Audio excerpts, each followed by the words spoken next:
Hey there, Youth of the Nation, this is Caleb here. We're pumped and really excited to bring you a new elective stream on worship at this year's upcoming Uproar Conference.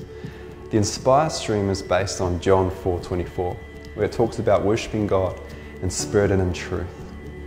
My most powerful times of worship hasn't been at a conference or at a church, but my most powerful times of worship has been when I've closed that door, when it's just been me and God, where I lay bare before Him, submitted, fully surrendered to Him, where I've been broken and contrite before Him. And this God, this limitless God, can come in and take the limits off.